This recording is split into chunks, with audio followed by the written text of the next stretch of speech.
अस्सलाम वालेकुम dear students. So dear students, हमारा जो चैप्टर नंबर 1 है व्हाट इज़ स्टैटिस्टिक्स, हमारी जो बिजनेस स्टैटिस्टिक्स की बुक है आईकॉम पार्ट 2 की, उसका जो हम चैप्टर नंबर 1 कर रहे थे, उस चैप्टर 1 की जो MCQs है ना, वो MCQs हमने आज इस हमारी जो ये वाला लेक्चर है इसमें हमने उसको सॉल्व करना है। आपके जो टोटल MCQs हैं चैप्टर 1 के वो 149 यानी कि 1.49 यानी कि टोटल 49 है, जो कि हम 1 बाय 1 मैं आपको एक्सप्लेन करता चाहूँगा। तो सबसे पहला वो कहता है कि जी the word statistics may have been derived from the German word. तो अगर आपको याद हो तो इससे पहले जो मैंने आपको पूरी एक्सरसाइज यानी कि जो आपका पूरा चैप्टर है उसके कॉन्सेप्ट्स मैंने आपको समझाए हैं। उसमें हमने पढ़ा था कि जी जो स्टैटिस्टिक्स है वो जर्मन वर्ड स्टैटिस्टिक से निकला है। इसको लैटिन में स्टैटिस कहते हैं और इटालियन में इसको स्टैटिस्टा कहते हैं। तो ये हमने 3 चीज़ें पढ़ी थी। तो जो हमारा ये पहला MCQs है उसका जो आंसर है वो स्टैटिस्टिक है, यानी कि उस पहले में उसने यही पूछा ना कि जर्मन में हम उसको क्या कहते हैं। इसी तरह से जो आपकी सेकंड वाली MCQs है उसमें वो कहता है the word statistics came from the Latin word. तो लैटिन वर्ड जैसा कि हमने पढ़ा है कि जो लैटिन वर्ड है वो स्टैटस, तो जो सेकंड वाला है उसका जो आंसर है वो स्टैटस आ जाएगा। इसी तरह आपको इटालियन में स्टैटिस्टा कहते हैं, ये भी आपको पता होना चाहिए। इसका MCQs यहाँ है नहीं, लेकिन हो भी सकता है, आ भी सकता है। उसके बाद जो हमारा तीसरा MCQs है इसमें वो कह रहे हैं कि जी now a day the word statistics can be expressed in how many ways, कि इसको हम कितने यानी कि तरीकों में लिख सकते हैं। तो यहाँ पे देख लें स्टैटिस्टिक, स्टैटस, स्टैटिस्टा, तो कितने लफ्ज़ों में हम लिख सकते हैं जी। इसका जो आंसर है वो 3 है, यानी कि 3 तरीके हैं जो बुक के अंदर उन्होंने हमें बताए हैं। इन 3 तरीकों में हम इस वर्ड स्टैटिस्टिक्स जो वर्ड है ना, खुद तो ये है, इसके अलावा हम इसको 3 तरीकों से लिख सकते हैं। वो 3 तरीके ये हैं जो मैंने आपको बता दिए हैं। उसके बाद आ जाए जी 1.4 के अंदर वो कहता है the branch of statistics which deals with the collection, presentation and analysis of data is called descriptive statistics। अब मैंने आपको ये करवाया तो है, लेकिन मैं थोड़ा सा आपको यहाँ पे बता देता हूँ कि डिस्क्रिप्टिव स्टैटिस्टिक्स क्या होती है। मैं आपको एक पूरी एग्जांपल बताता हूँ, उस एग्जांपल से आपको बिल्कुल क्लैरिटी हो जाएगी कि डिस्क्रिप्टिव स्टैटिस्टिक्स जो है वो क्या होती है। तो आए एग्जांपल से इसको समझते हैं। तो डिस्क्रिप्टिव स्टैटिस्टिक्स जो है ना वो मैं आपको समझाता हूँ एग्जाम्पल से। फर्ज करें आपको एक टास्क मिलता है कि आपने देखना है कि आपकी मैट्रिक की क्लास है तो उसमें कितने लोग जो हैं वो क्रिकेट खेलते हैं। इसको हमने ये एक प्रॉब्लम हमारे पास आई है, एक यानी कि एक टास्क हमारे पास आया है, तो इसको हमने सॉल्व करना है। तो जैसा कि हमारी जो डिस्क्रिप्टिव स्टैटिस्टिक्स की डेफिनेशन है उसमें सबसे पहले उसने कहा कि जी सबसे पहले हम कलेक्शन ऑफ डेटा करेंगे। तो हम क्या करेंगे, इसमें सबसे पहले जो हमारी क्लास है ना उसका हम कलेक्शन ऑफ डेटा करेंगे। कलेक्शन ऑफ डेटा में क्या करेंगे, उनका नाम, उनकी एक क्लास, उनकी हॉबीज़ क्या है, ये हमारा कलेक्शन ऑफ डेटा हो जाएगा। उसके बाद है organisation of data. Organisation of data में हम ये करेंगे कि उसको हम किसी सॉफ्टवेयर में, यानी कि आजकल जो एक्सेल यूज़ होता है, एक्सेल में उसकी हम एंट्री कर लेंगे और उसके बाद उसमें हम एनालाइज करेंगे। एनालाइज हम क्या करेंगे, जितने स्टूडेंट्स हैं, फर्ज करें 50 स्टूडेंट्स ने डेटा दिया है, तो 50 में से कितनों ने अपनी जो हॉबी है वो क्रिकेट लिखी है। तो वो जो उन्होंने क्रिकेट लिखी है वो हमने डेटा एनालाइज कर लिया। एनालाइज करने के बाद उसकी प्रेजेंटेशन आ जाती है कि उसको हम कहीं पावर पॉइंट में लिख के उसको प्रेजेंट कर देंगे। तो ये जो सारा प्रोसेस है ना, ये सारा प्रोसेस हमारा डिस्क्रिप्टिव स्टैटिस्टिक्स में आता है। तो यही हमारी ये वाली MCQs थी कि the branch of statistics which deals with the collection, presentation and analysis of data is called descriptive statistics. उसके बाद आ जाए जी 1.5 के अंदर वो क्या कहता है, आए इसको हम रीड कर लेते हैं। The branch of statistics which deals with the testing of hypothesis, यानी कि hypothesis का मतलब होता है मफरूज़ा, कोई एक statement, and inference about population parameter is called, और एक जो पॉपुलेशन है उस पॉपुलेशन के किसी एक पैरामीटर की बेस के ऊपर कोई नतीजा अखज़ करना, इन्फ्रेंस मीन के कोई नतीजा अखज़ करना, इसको हम जी कहते हैं, क्या कहते हैं जी, इन्फ्रेंशियल स्टैटिस्टिक्स कहते हैं। अगर आपको याद होए इसकी जो हमने डेफिनेशन देखी थी, वो डेफिनेशन हमारी ये थी। इस डेफिनेशन को देख लें, फिर मैं आपको इसकी एक एग्जांपल भी बताता हूँ, जैसे मैंने इससे पहले आपको डिस्क्रिप्टिव स्टैटिस्टिक्स को एग्जांपल के थ्रू समझाया।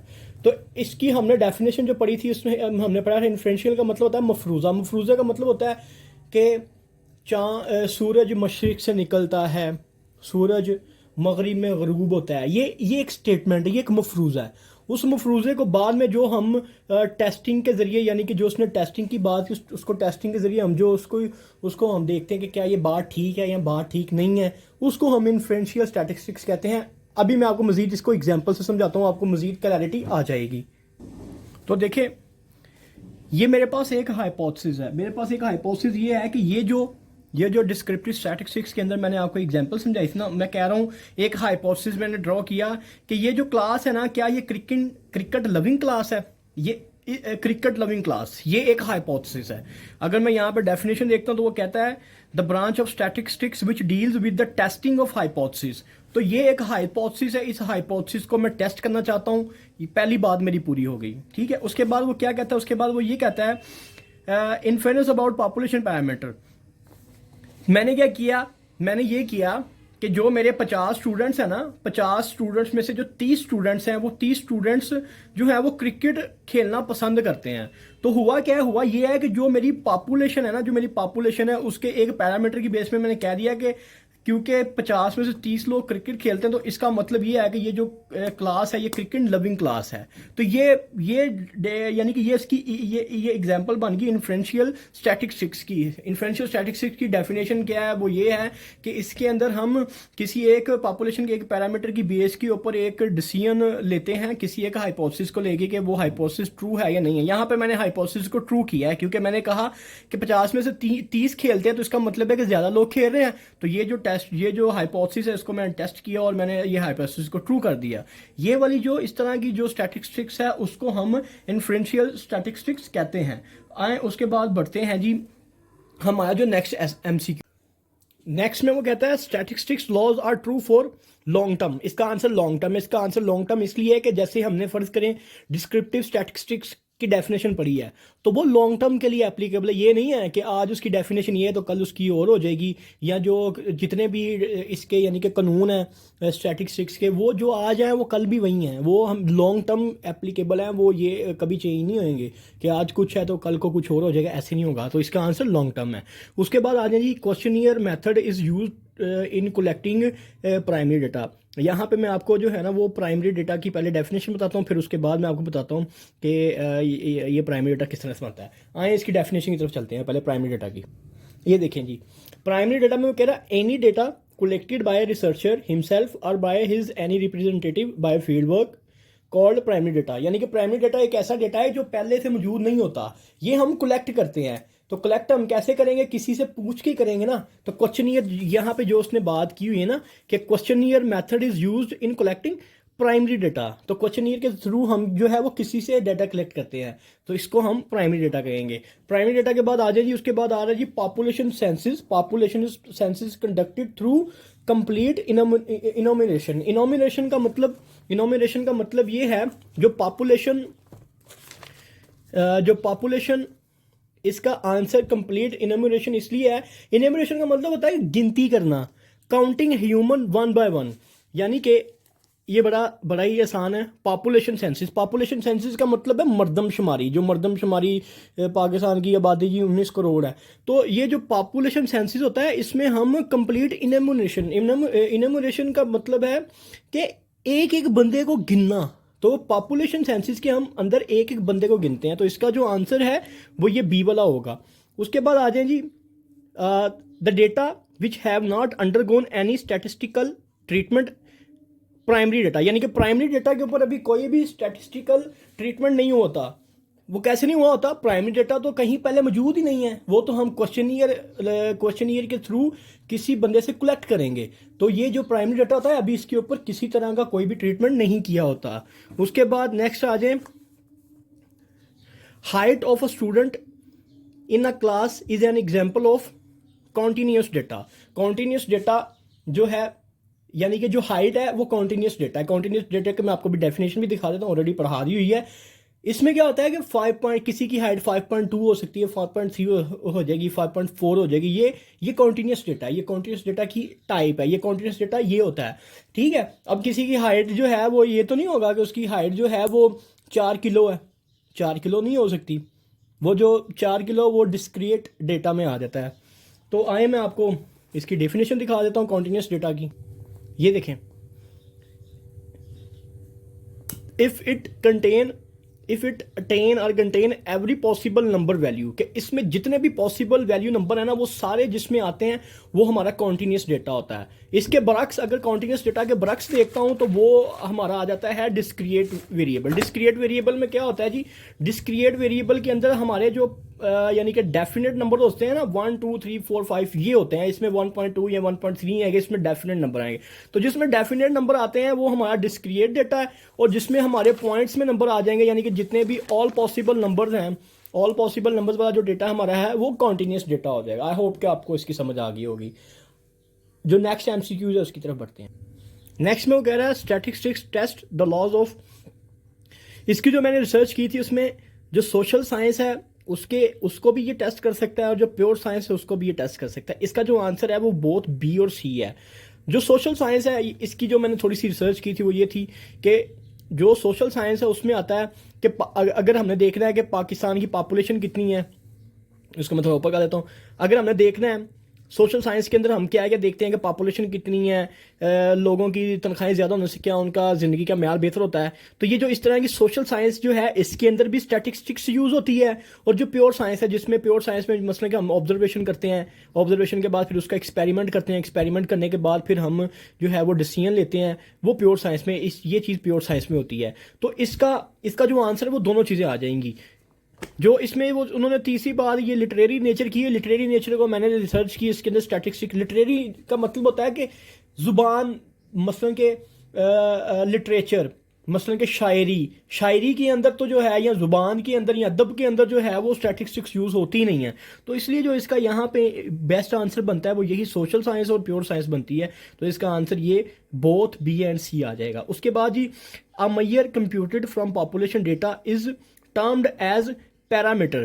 पैरामीटर कैसे है? पैरामीटर का मतलब ये है कि जो पूरी पॉपुलेशन है ना उसके किसी एक पैरामीटर के तहत भी हम नतीजा अखज़ कर सकते हैं। इसका मैं आपको पैरामीटर की डेफिनेशन दिखा देता हूं। ये देखें जी, parameter tells us about the whole population, it is the characteristics of a population. यानी कि जो पैरामीटर है उसके जरिए हम मसलन के पैरामीटर होता क्या है, पैरामीटर होता ये है, ये देखें कि ये पूरी आपकी पॉपुलेशन है।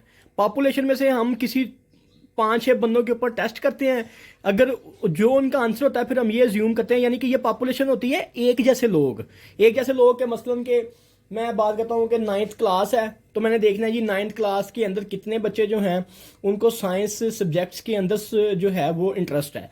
तो मैंने क्या किया, मैंने 9th क्लास के अगर 100 बच्चे हैं, 100 में से मैंने 50 बच्चों के ऊपर टेस्ट किया। अगर 50 में से 40 बच्चों ने कहा कि हमें साइंस में इंटरेस्ट है, तो मैंने कहा कि जो पैरामीटर है ना, पैरामीटर ये बता रहा है कि बाकी पॉपुलेशन जो है ना उसके अंदर भी साइंस के सब्जेक्ट्स की जो है वो उनमें लोगों का इंटरेस्ट होएगा। तो ये पैरामीटर आती है कि उस पैरामीटर की बेस के ऊपर जो रिजल्ट निकलता है वो हम समझते हैं कि वो पॉपुलेशन का ही रिजल्ट है, वो हमें पॉपुलेशन के बारे में ही बता रहा है, वो हमें 100 स्टूडेंट्स के बारे में ही बता रहा है। आइए आगे बढ़ते हैं। उसके बाद वो कह रहा है अब मैयर कंप्यूटेड यानी कि नतीजा अखज़ किया गया है अगर सैम्पल डेटा, अगर सैम्पल डेटा से कोई नतीजा अखज़ किया गया तो उसको हम स्टैटिस्टिक कहते हैं। डेटा उसका आंसर हो नहीं सकता, पैरामीटर हमने ऑलरेडी पैरामीटर तो ये होता नहीं, पैरामीटर तो हमें पॉपुलेशन के बारे में बताता। तो इसका जो बेस्ट आंसर मुझे यहाँ नज़र आ रहा है वो स्टैटिस्टिक की नज़र आ रहा है, तो यही इसका आंसर है।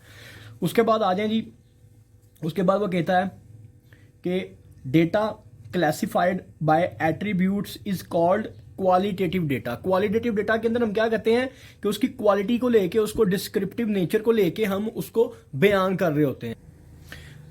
Qualitative data it will describe the data best, यानी कि डेटा को अगर हम लफ्जों के अंदर, जुबान के अंदर अगर बयान कर रहे हैं ना तो उसको हम क्वालिटेटिव डेटा कहेंगे। अब मैं अगर मैं किसी को कहता हूं कि colour of eye, colour of eye किसी का जो है आप कहेंगे इसकी आंखों का कलर ब्लू है, इसकी आंखें जो है वो झील सी गहरी हैं।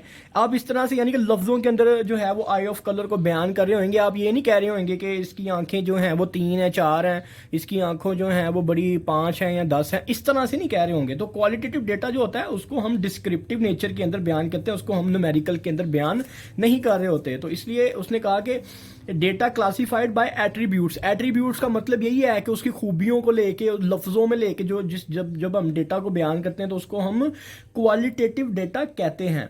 उसके बाद आ जाए weight of whole earth is, ज़मीन का जो वज़न है वो कांस्टेंट है। कांस्टेंट का मतलब क्या होता है? कांस्टेंट का मतलब होता है एक जैसा।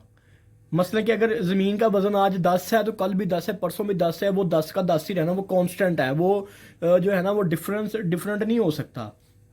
आगे आ जाए 119 पे, any data given in your book secondary data. आपकी देखिए डेटा दो तरह का, एक प्राइमरी डेटा है। प्राइमरी डेटा वो डेटा होता है जो पहले से मौजूद नहीं होता, वो हम क्वेश्चनियर बना के या इंटरव्यू करके जो है वो कंडक्ट डेटा इकट्ठा कर रहे होते हैं।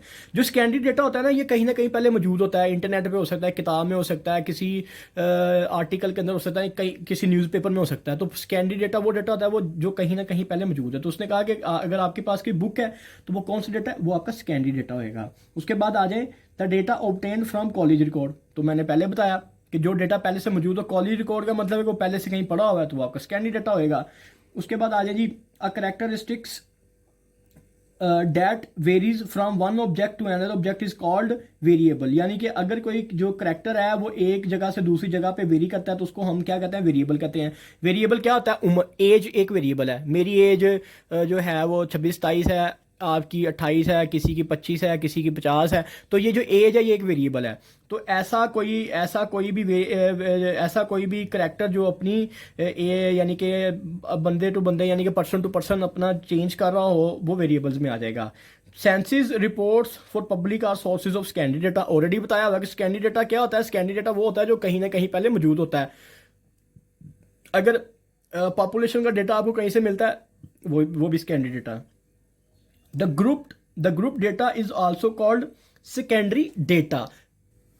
अच्छा, ग्रुप डेटा जो है उसकी मैं आपको एग्जांपल बता देता हूँ कि ग्रुप डेटा क्या होता है। ग्रुप डेटा ये होता है कि पाकिस्तान में अगर मैं पॉपुलेशन का डेटा कहता हूँ, पॉपुलेशन का डेटा आपको कहीं से मिला है, अगर आपको पॉपुलेशन का डेटा कहीं से मिला है तो ये भी आपका सेकेंडरी डेटा है क्योंकि वो ऑलरेडी कहीं पे अपलोडेड है। तो इसमें क्या होता है? इसमें होता है कि जी 5 साल से लेके 10 साल तक जो लोग हैं वो इतने हैं पाकिस्तान में, 10 से 30 वाले लोग इतने हैं। तो जो डेटा इस तरह ग्रुप्स के अंदर भी मौजूद होता है ना उसको भी हम सेकेंडरी डेटा ही कहते हैं। वही बात उसने यहाँ पे की है कि जी the group data is also called secondary data, वही उसने बात की। उसके बाद आ जाए a constant can assume only one number. जो कांस्टेंट होता है उसका एक ही नंबर होता है। मिसाल के तौर पे अगर मैं वही बात कर लेते हैं जी, ज़मीन का वज़न, ठीक है, वेट ऑफ अर्थ 10 है, तो ये 10 है तो ये 10 ही है। ये यानी कि उसके कहने का मतलब ये है कि जो कांस्टेंट होता है ना उसकी वैल्यू एक ही होती है। अगर मेरी एज जो है वो 26 है, 27 है, तो वो 27 ही है। अभी बाद में अगर वेरी करेगी तो चेंज करेगी, लेकिन एक वक्त में तो वैल्यू उसकी एक ही होएगी। ठीक है, आपके जी भाई हैं वो 2 हैं तो वो 2 ही हैं। तो ये जो कांस्टेंट नंबर होते हैं इनकी एक वैल्यू होती है, जो वैल्यू होती है वो एक ही होती है, वो वैल्यू किसी की 2 नहीं होती। मैं ये नहीं कह सकता कि मेरी उम्र 27 साल भी है और जो है वो 18 साल भी है। तो उम्र एक ही हो सकती है, एक ही वैल्यू जो वेरिएबल है ना वो एक ही वैल्यू कंटेन कर सकता है, एक से ज़्यादा कंटेन कभी भी नहीं कर सकता। उसके बाद आ गया जी a small representative part of the population is called sample. जो पॉपुलेशन होती है ना, पॉपुलेशन मीन के फर्ज करें 10th क्लास है, उसमें 100 स्टूडेंट्स हैं। 100 स्टूडेंट में जो 80 स्टूडेंट हैं वो क्रिकेट खेलना पसंद करते हैं। तो ये जो 80 बंदे ये मेरी पॉपुलेशन आ गई। ठीक है, कि ये पॉपुलेशन का मतलब होता है कि एक जैसे लोगों का ग्रुप, उसको हम पॉपुलेशन कहते हैं किसी भी स्टडी के लिए। अभी मैंने स्टडी ये करनी है कि क्रिकेट जो है वो कितने लोगों को पसंद है। पहले तो मैं जो क्रिकेट के लिए हैं पहले मैं उनको जो है वो एक जगह पे इकट्ठा करूंगा। फर्ज करें मैंने इनको ना बॉल जो है ना वो मैंने बेचनी है, तो उसके लिए मैं अपनी जो है ना वो पॉपुलेशन ढूंढ रहा हूँ। तो मैंने क्या किया कि 100 में से जिन लोगों को क्रिकेट पसंद है उनको मैंने 80 निकाल ली, ये मेरी पॉपुलेशन हो गई। अब इन पॉपुलेशन में से मैं जो है फर्ज करें अगर मैं कहता हूं कि इसमें से अगर 10 लोगों ने भी मेरी मुझसे बॉल परचेज कर ली ना, 10 मैंने ये मेरा सैंपल आ गया। तो ये इसी तरह से यहां पे उसने बात की हुई है कि अ small representative part of population is called sample. तो स्टूडेंट्स मैंने आपको जैसे कि वीडियो के आगाज में बताया था कि ये जो आपकी MCQs हैं वो टोटल 1.49 तक चलनी है, टोटल 49 है। तो इसको हम 2 पार्ट्स में यानी कि इसको करेंगे। तो ये 25 तक मैंने आपको करवा दिया। जो नेक्स्ट वाली वीडियो है उसमें इंशाल्लाह हम जो बाकी हैं उसको इसको करेंगे। बाकी आप लोगों से रिक्वेस्ट यही है कि चैनल को सब्सक्राइब कर दें और जो भी आपके व्यूज़ होते हैं या जो भी आपकी रिक्वेस्ट होती हैं उसको आप कमेंट के अंदर बताया करें मुझे। और बाकी जो आपके जो मसलन आपके क्लास फेलोज़ हैं काइंडली उनको भी इन वीडियोस के लिंक्स शेयर किया करें ताकि उनको भी इससे फ़ायदा हो। और आपके जितने भी कमेंट्स होते हैं मैं उनको पढ़ रहा होता हूँ, उनको देख रहा होता हूँ। वो एक समझ लें कि सोर्स ऑफ मोटिवेशन होता है मेरे लिए। तो बस आप लोगों से रिक्वेस्ट है कि थोड़ा सा आप इनके लिंक्स वगैरह शेयर करते रहा करें और अपनी जो भी आपकी फ़ीडबैक होती है चाहे अच्छी या बुरी है वो मेरे साथ शेयर किया करें। तो चलें इसमें फिर अगली वाली वीडियो में इसको मैं कंप्लीट करवाता हूँ। अल्लाह हाफ़िज़।